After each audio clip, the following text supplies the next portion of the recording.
పూర్వం ఒక మహారాజు ఉండేవాడు. ఆయన చాలా ధర్మాత్ముడు, గొప్పగా రాజ్యాన్ని పరిపాలించేవాడు. అంతేకాదు ఆయన్ను ఒక గొప్ప శివభక్తుడు. ఆయన తన కోటలోనే ఒక శివాలయాన్ని నిర్మించి అందులో నిత్యం పూజలు చేయడానికి ఒక బ్రాహ్మణుడు కూడా నియమించాడు. ఆ బ్రాహ్మణుడు కూడా ఎంతో భక్తి శ్రద్ధలతో ఆ గుడి లోపల పూజలు చేస్తూ నిరంతరం ఆ భగవంతుని ధ్యానంలోనే ఉండేవాడు. అది చూసిన మహారాజు ఆ బ్రాహ్మణుడిని మెచ్చుకొని విలువైన కానుకలను ఇచ్చిన ఆ బ్రాహ్మణుడు వేటిని స్వీకరించేవాడు కాదు. తనకు ఉన్నదానిలోనే ఆనందంగా కాలం గడిపేవాడు. కాలం గడుస్తుంది. ఒకరోజు మహారాజుకు ఒక కుమారుడు జన్మించాడు.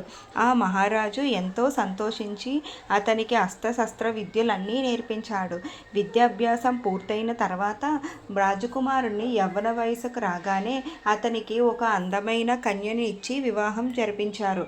వివాహం జరిగిన తర్వాత ఒకరోజు రాత్రి ఆ రాజకుమారికి నిద్ర రావటం లేదు.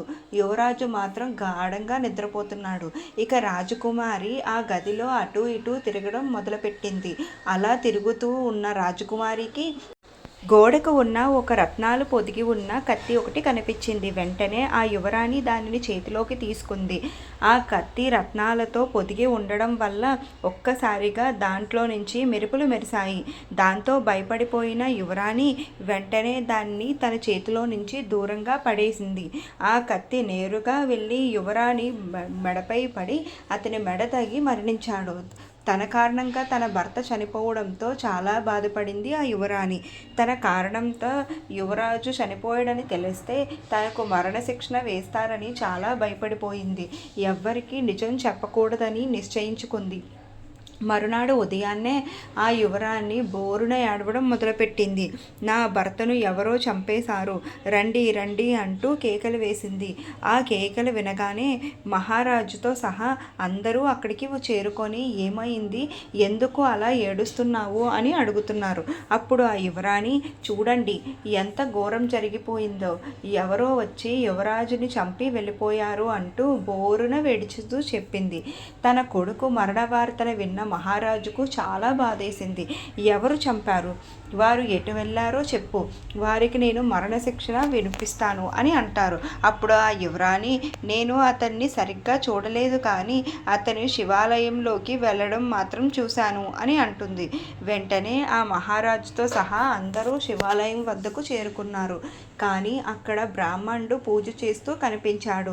ఇక వేరే ఎవరూ అక్కడ కనిపించలేదు. వెంటనే కొంతమంది భటులు అతన్ని పట్టుకొని యువరాజును చంపింది నువ్వే కదా, ఎందుకు చంపావు అంటూ అని అడుగుతారు. అప్పుడు బ్రాహ్మణుడు నాకు ఏ పాపం తెలియదు, నేను రాజకుమారుని చంపలేదు అని అంటాడు. కానీ ఎవ్వరూ కూడా అతని మాటలు వినడం లేదు.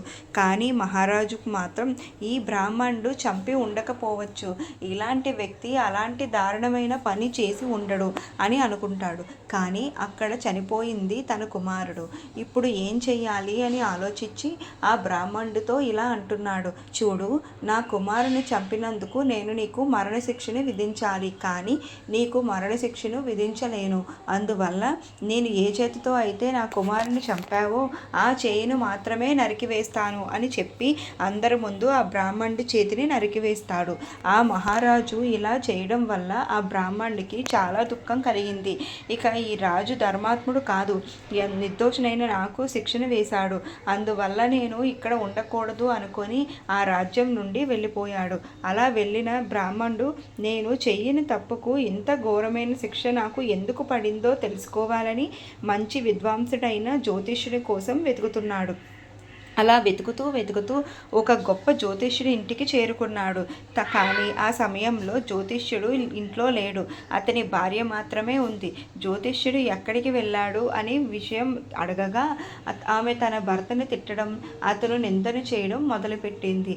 కానీ కొద్దిసేపటి తర్వాత జ్యోతిష్యుడు ఇంటికి రాగానే అతని భార్య అతనితో గట్టిగా మాట్లాడుతూ గొడవ పడుతుంది. అంత తిడుతున్నా ఆ జ్యోతిష్యుడు మాత్రం ఏమీ మాట్లాడలేదు. నిశ్శబ్దంగా ఒక నవ్వు నవ్వి అక్కడ నుండి పక్కకు వెళ్ళిపోయాడు. ఆ తర్వాత బ్రాహ్మణుని చూసిన అతను చెప్పు నాయన, ఏం కావాలి, ఏం తెలుసుకోవాలి అని అడుగుతాడు. అప్పుడు ఆ బ్రాహ్మణుడు స్వామి నేను నా కష్టం గురించి తెలుసుకుందామని వచ్చాను. కానీ నేను ఇది చూశాను. ఆమె మీ గురించి అల్పంగా మాట్లాడుతూ మిమ్మల్నే తిరస్కారపడుతుంది. అంత తిడుతున్నా మీరు మాత్రం ఆమెని ఏమీ అనడం లేదు. ఒక నవ్వు నవ్వి ఊరుకున్నారు. మీకు ఇలా ఎందుకు జరుగుతుంది అని అడుగుతాడు. అప్పుడు జ్యోతిష్యుడు ఇలా చెబుతున్నారు. నాయనా, ఆమె నా భార్య కాదు, అది నేను చేసిన కర్మ. ఈ లోకంలో ఏ సంబంధాలైనా అవి మనం చేసిన కర్మ ఫలితాలే. మనం చేసిన మంచి చెడు ఏదైనా దానిని అనుభవించాల్సిందే. అందువల్ల నేను చేసిన కర్మ ఫలాలను ఇప్పుడు సంతోషంగా అనుభవిస్తున్నాను. నాకు వేరే తప్పించుకునే దారి ఏమీ లేదు. అప్పుడు ఆ బ్రాహ్మణుడు, స్వామి, మరి మీరు చేసిన ఆ కర్మ ఏమిటి అని అడుగుతాడు. అప్పుడు ఆ జ్యోతిష్యుడు, నాయన, నేను పూర్వజన్మలో ఒక కాకిని. ఇప్పుడు నాకు భార్యగా ఉన్న ఈ స్త్రీ ఆ జన్మలో ఒక గాడిద. ఆ గాడిదకు ఒక పుండు ఏర్పడింది. ఆ పుండు వల్ల కలిగే బాధతో ఆ గాడిద చాలా దుఃఖపడుతూ ఉండేది. ఆ పుండును పురుగులు పట్టి ఉండేవి. ఆ పురుగులన్నీ తినడానికి నేను ముక్కుతో ఆ పుండుని పొడుస్తూ ఉండేవాడిని. దాంతో ఆ గాడిదకు భరించలేని బాధ కలిగింది. ఒకరోజు నేను ఆ పుండును పొడుస్తూ ఉండగా నా ముక్కు ఆ గాడిద ఎముకల్లోకి చొచ్చుకుపోయింది. దాంతో ఆ గాడిదకు విపరీతమైన బాధ కలిగి గట్టిగా అరవడం మొదలుపెట్టింది. నేను ముక్కును బయటికి తీయడానికి ఎంతగానో ప్రయత్నించినా అది ఎముకల్లో విరిగిపోవడం వల్ల అది బయటికి రాలేదు. అప్పుడు ఆ గాడిద నొప్పిని భరించలేక పక్కనే ఉన్న గంగా నదిలోకి దిగితే నొప్పి తగ్గుతుంది అని భావించి గంగా నదిలోకి ప్రవేశించింది. నా ముక్కు ఇరిగిపోవడం వల్ల గాడిదతో పాటు నేను కూడా గంగా నదిలోకి ప్రవేశించాను. అదే సమయంలో నీటి ప్రవాహం ఎక్కువ కావడం వల్ల గాడిద, కాకి రెండూ కూడా నీటిలోని కొట్టుకుపోయి కొద్ది దూరం వెళ్ళిన తర్వాత రెండూ కూడా నీటిలోనే మునిగి చనిపోయాయి. ఆ పవిత్రమైన గంగా నదిలో మేము ప్రాణాలు వదలడం వల్ల మరుసటి జన్మలో ఆమె బ్రాహ్మణ వంశంలో జన్మించింది. నేను ఈ జన్మలో గొప్ప జ్యోతిష్యుడు అయ్యాను. ఈ జన్మలో ఆమెను నన్నుకు భార్యగా వచ్చింది. ఇలా కొన్ని రోజులు ఆమె నన్ను తిడుతూ బాధ పెడుతూ ఉంటుంది. కానీ నేను కావాలని ఆ జన్మలో బాడిదను బాధ పెట్టలేదు. నా ఉద్దేశం కూడా అది లేదు. అందువల్ల ఇంకా కొన్ని రోజుల్లో ఆమె మారిపోతుంది. ఆమె నన్ను బాధ పెట్టడం మానేస్తుంది. నేను మాత్రం పూర్వజన్మలో చేసిన కర్మకు ఇప్పుడు అనుభవిస్తున్నాను. నాకు అన్నీ తెలుసు కాబట్టి నేను చాలా శాంతంగా ఉన్నాను. ఆమె స్వభావం ఇప్పుడు మారుతుందా అని ఎదురు చూస్తున్నాను. ఇప్పుడు చెప్పు, నీ సమస్య ఏమిటి? ఎందుకు వచ్చావు అని అడుగుతారు. అప్పుడు ఆ బ్రాహ్మణుడు తన గురించి, తనకు జరిగిన అన్యాయం గురించి వివరిస్తూ, స్వామి, నేను ఏ అపరాధం చేయలేదు. అయినా అధర్మపరుడైన మహారాజు అన్యాయంగా నా చేయిని నరికివేశాడు అని అంటాడు. అప్పుడు ఆ జ్యోతిష్యుడు, నాయనా, ఆ మహారాజు నీ చేయిని నరికివేయలేదు, నీ కర్మే నీ చేయిను నరికివేయించింది అని అంటాడు. అప్పుడు ఆ బ్రాహ్మణుడు, అంత పాపం నేనేం చేశాను స్వామి అని అడుగుతాడు. అప్పుడు ఆ జ్యోతిష్యుడు, నాయనా, నువ్వు పూర్వజన్మలో ఒక మునివి. ఆ రాజకుమారి ఒక ఆవు. ఆ రాజకుమారుడు ఒక కసాయివాడిగా ఉండేవాడు. ఆ కసాయివాడు ఆవును చంపడానికి వెంబడిస్తూ ఉన్నాడు. అప్పుడు ఆ ఆవు తన ప్రాణాలు కాపాడుకోవడానికి నీ ముందు నుంచే అడవిలోకి పారిపోయింది. దాని వెనకాలే కత్తి పెట్టుకొని కసాయివాడు వచ్చి, నేను ఆ ఆవును చంపాలి, అది ఎటు వెళ్ళింది అని అడిగాడు. అప్పుడు నువ్వు ఆ ఆవు వెళ్ళిన మార్గాన్ని ఒక చేయి పైకి వెత్తి చూపించావు. అప్పుడు ఆ కసాయివాడు అటువైపుకే వెళ్ళి ఆ ఆవుని నరికి చంపేస్తాడు. అదే సమయంలో ఒక సింహం వచ్చి ఆ ఆవుని, ఆ కసాయివాడిని ఇద్దరిని తినేసింది. ఆ తర్వాతే కసాయివాడికి రాజకుమారునిగా, ఆ ఆవుకు రాజకుమారిగా జన్మ వచ్చింది.